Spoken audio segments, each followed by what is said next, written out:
Surviving the undead apocalypse takes grit, perseverance, and an army's worth of firepower.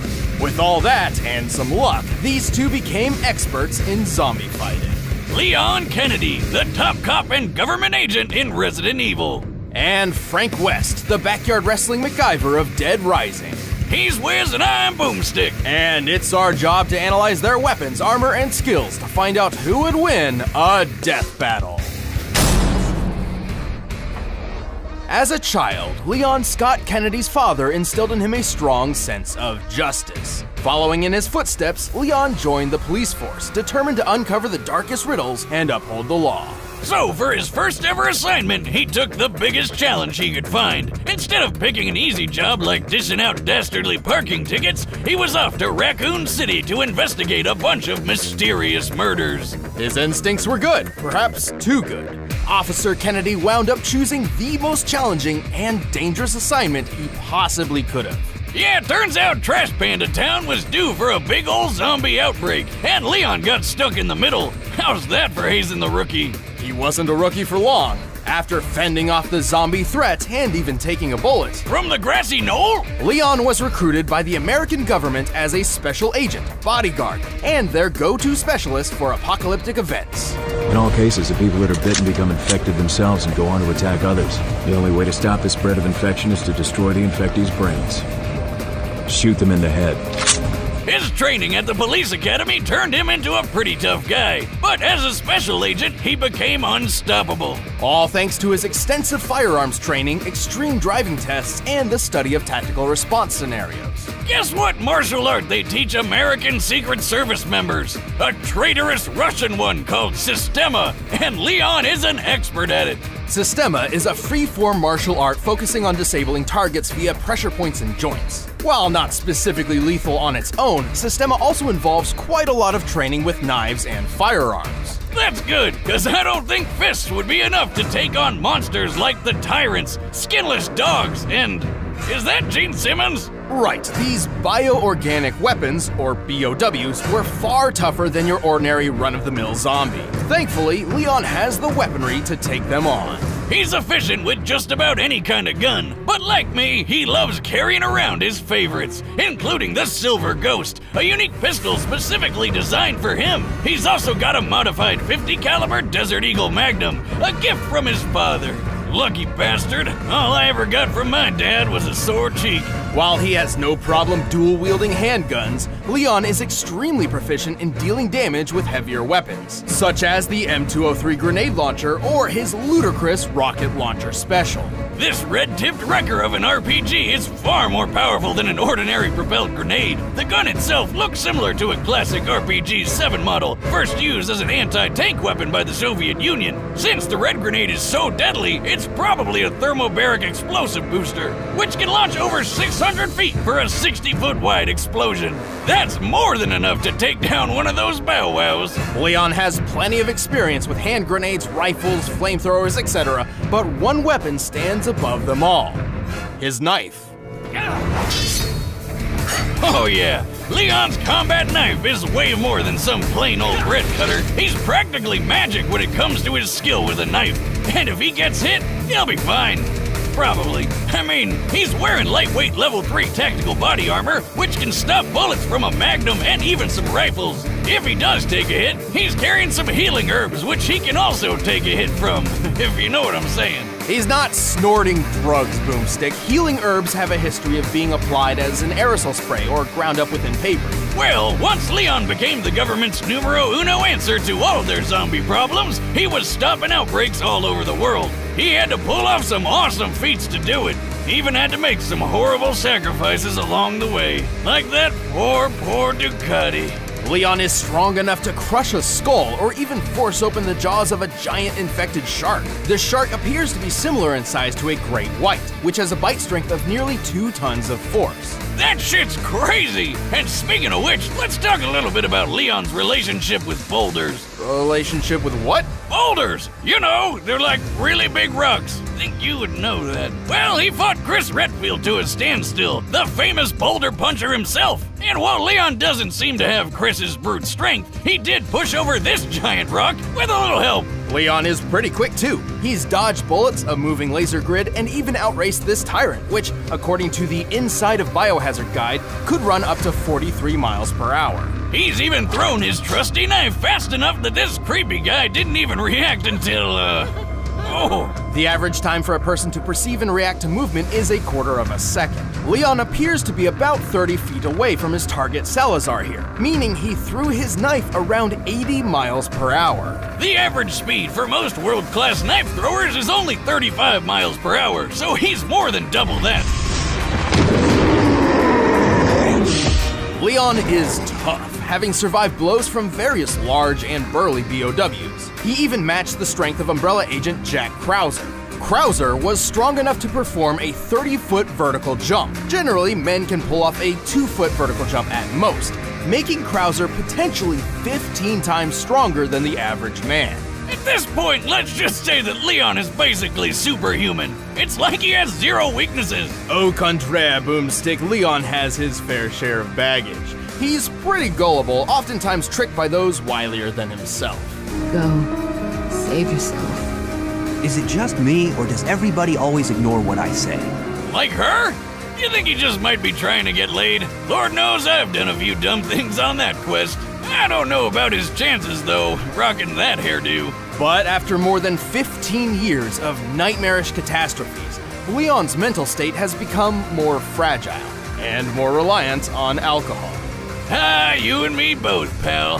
He always needs a little chaos in his life, and when it comes down to it, that's what makes him such a friggin' badass. Better try a new trick, cause that one's getting old. Upon first impression, Frank West seems to just be your average journalist, but he's far more than that.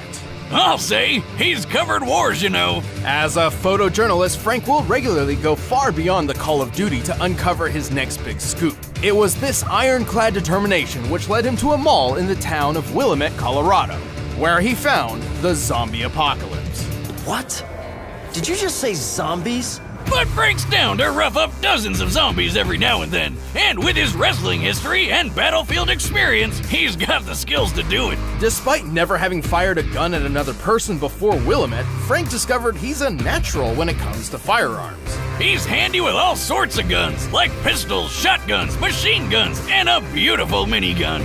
Oh, I love it. He's even got a Silver Ghost, a unique pistol specifically designed for government agent Leon Hey, wait a minute. But bullets can only last so long against a never-ending zombie horde, so Frank was forced to improvise. And thanks to being in a shopping mall, he had plenty of options. From obvious choices like sledgehammers, baseball bats, and chainsaws to out-of-the-box picks like shampoo, lipstick, lawnmowers, and a shopping cart, Frank has an uncanny ability to effectively weaponize pretty much anything he gets his hands on. Garbage, toys, food, you name it. This guy does not overlook anything's death-dealing potential. He even uses his camera flash as a weapon. His primary camera appears to be a Nikon D100, which has a flash color temperature of 6000 K, or crystal white. When used up close, it's nearly as effective on the eyes as a flashbang grenade. Anyway, Frank survived the zombie horde with flying colors. His next step was obvious. Profit from it. He became famous overnight. He was named the Hero of Willamette, hosted a TV show, and scored all sorts of endorsements. His love of using baseball bats to smash zombie skulls in even landed him a great commercial deal with Deadwood Pro Baseball. Damn, so he's making tons of money off of killing people. My dream. I know, right? All these zombies were technically people once, so when you really think about it, this whole situation is pretty freaking awesome! Living the dream, buddy. You earned it. Anyway, fame is a fickle mistress, and it wasn't long until Frank's 15 minutes of fame were cut short. He eventually became a college teacher, but not before several more encounters with the undead kind. And the more he fought him, the more creative he got about it. Frank's greatest asset is his impressive ingenuity. With nothing but his blood, sweat, and tears, and a shitload of duct tape, Frank perfected the art of combination weapons. Like the paddle saw, where he took a kayak paddle and strapped on a couple chainsaws for a rip-roaring good time. The electric crusher is an invention combining the power of a car battery with the weight of a sledgehammer, crafting a Mjolnir for mortals.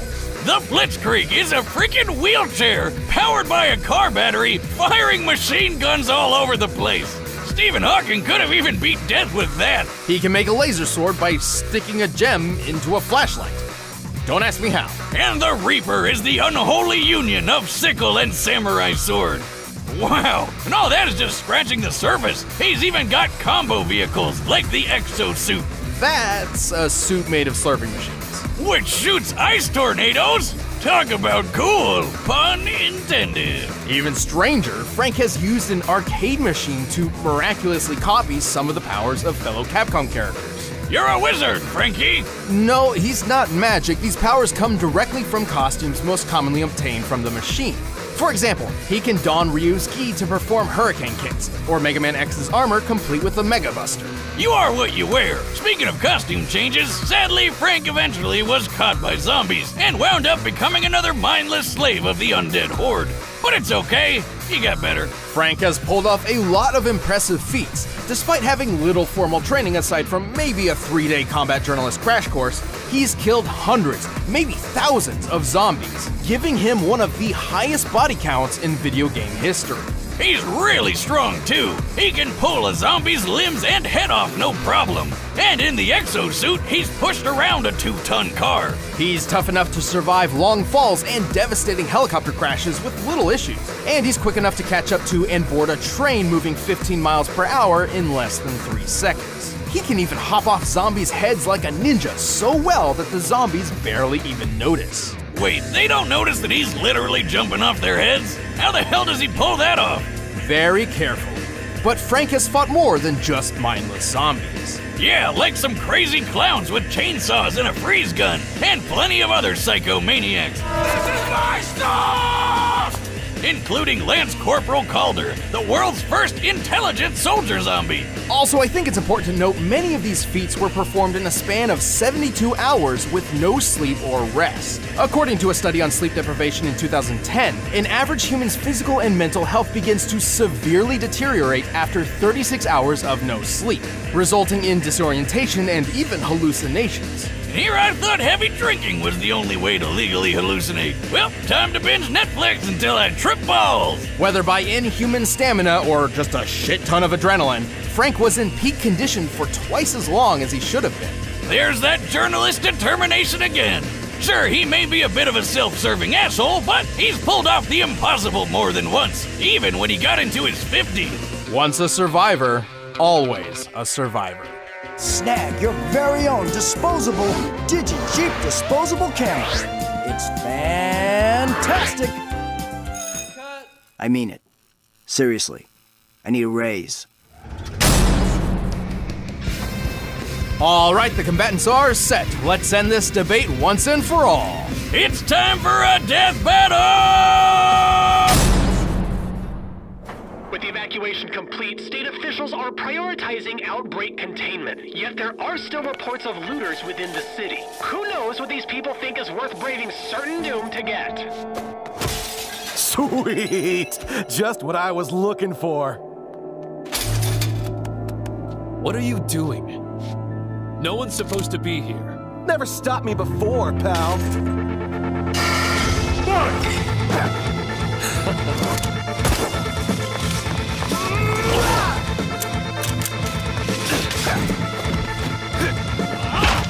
Batter up!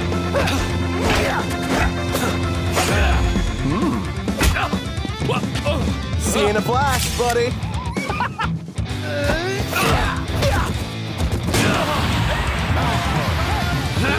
Oh, shit.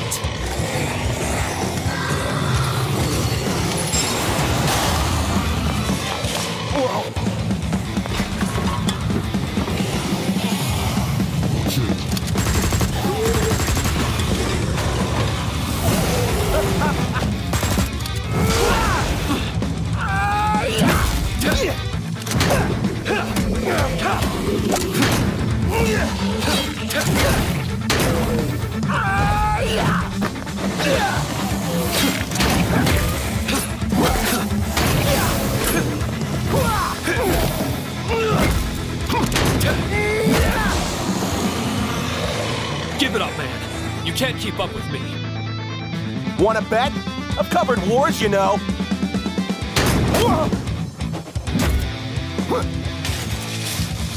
That's nice, but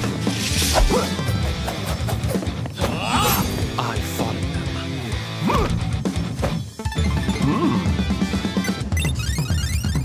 Lucky me.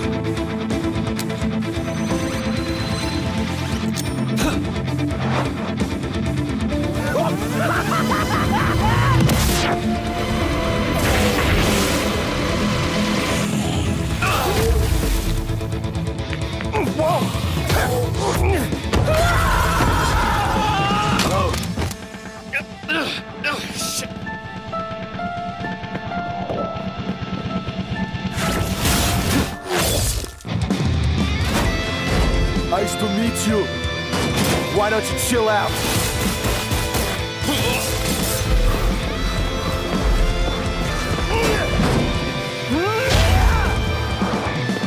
Here we go.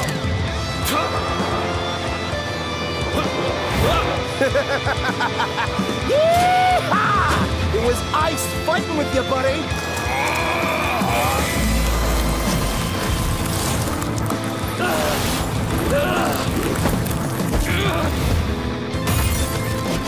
Game over.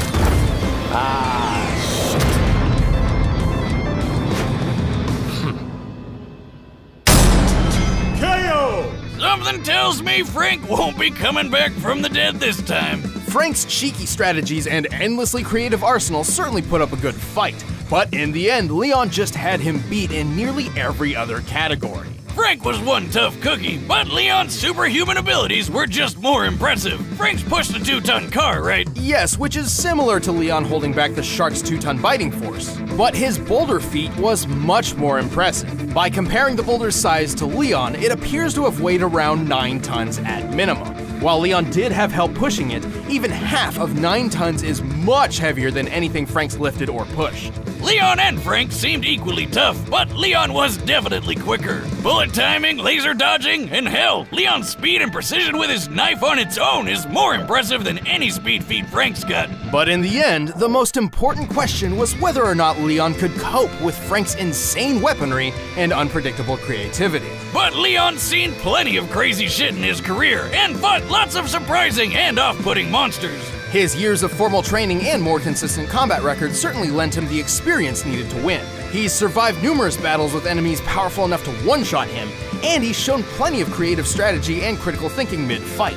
Like when he fought Tyrant Glenn, using momentum from his own injuries and throwing a friggin' motorcycle through the air. Leon was just too fast, too strong, too experienced, and too badass. He was frankly on his game. The winner is Leon Kennedy. Thanks for watching this episode of Death Battle. If you want to check out commentary for this episode, you can click the little box right over there for a first membership trial. And if you want to grab the music from this fight, go ahead and do so. It's down in the description.